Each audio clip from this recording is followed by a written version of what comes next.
Nah, untuk masalah fanatik ini Allah mengingatkan ini, ittakhadhu ahbarahum wa ruhbanahum arbabam min dunillah. Mereka menjadikan orang-orang alim dan rahib-rahib mereka sebagai Tuhan. Hati-hati. Kita tanpa sadar kalau menganggap ya hanya dia yang bisa memperbaiki negeri ini. Kita memposisikan dia sama dengan Tuhan. Hati-hati Pak. Itu bisa merusak doa kita. Doa kita jadi nggak makbul. Kenapa? Kita sudah syirik. Ada juga orang ngaji, saya kalau nggak ngaji sama al-ukhuwah nggak. Kalau bukan dari ustadz al-ukhuwah nggak mau saya. Syirik nggak boleh gitu. Itu termasuk perbuatan musyrik gitu.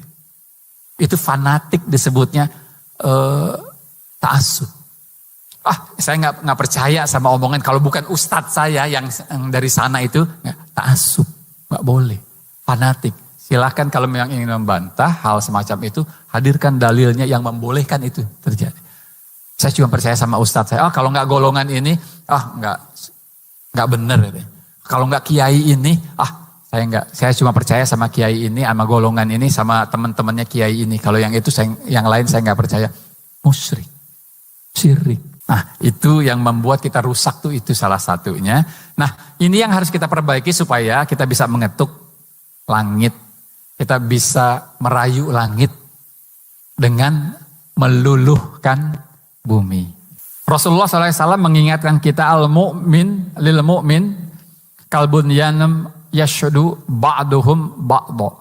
Hubungan orang mukmin dengan orang mukmin yang lainnya bagaikan satu bangunan yang saling memperkokoh satu sama lain. Nah, kita ini orang beriman. Dan pasti di setiap orang beriman itu punya kesalahan. Itu pasti. Nggak mungkin kita nggak punya kesalahan. Jadi kalau ada orang beriman kita lihat melakukan kesalahan, jangan dulu langsung dicaci, dimaki, dicurigai, dibenci apalagi. Karena kita pun pasti melakukan kesalahan. Dan kemudian kalau ada orang yang biasanya jelek, akhlaknya buruk, tukang korup, tukang jinah misalnya, suatu saat malah mengatakan sesuatu yang benar, jangan ditolak. Karena di tempat sampah pun ada barang berharga. Maksudnya jangan sampai kita memilah-milah kebenaran. Kalau Ali karamallahu wajhah mengatakan, unzur ma qola, wala tanzur man qola. Perhatikan apa yang diucapkan, jangan memperhatikan siapa yang mengucapkan. Nggak penting. Ini pemerintah, pejabat, biasa bohong, biasa ini. Satu saat kita lihat sesuai dengan hukum Allah, ya terima.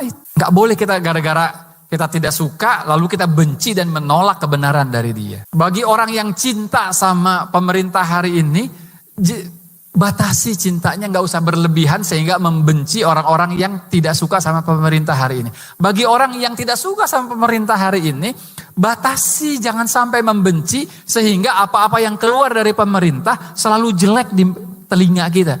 Itu perbuatan yang setan, yang begitu yang membisikkan setan. Pasti setan. Saya katakan pasti, saya termasuk orang yang hati-hati ngomong kata pasti. Karena Allah melarang. Tapi perbuatan begitu, membenci manusia hanya karena kita berbeda, itu setan. Nah, kalau perbuatan-perbuatan itu kita hindari, maka coba bayangin. Maka yang terjadi adalah wala tastawil hasanatu wala sayyi'ah.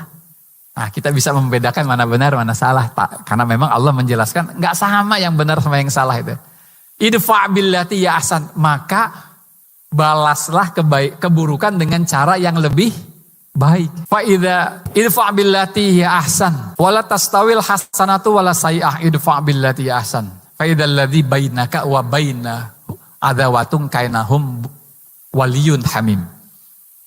Kalau ketemu sama orang yang ada permusuhan dengan kita atau ada kita gak suka gitu, maka bersikaplah seolah-olah dia teman yang baik. Itu perintah Allah. Itu perintah Allah. Kadang-kadang kita mentolerir. Gak apa-apa kali sama dia mah. Sekali-sekali gak apa-apa. Jangan Bu, Pak. Itu perintah Allah, itu yang membuat kerusakan di muka bumi itu. Makanya saya bilang kita yang punya peran merusak dunia negara ini menjadi kacau balau, kita juga ada perannya di sana.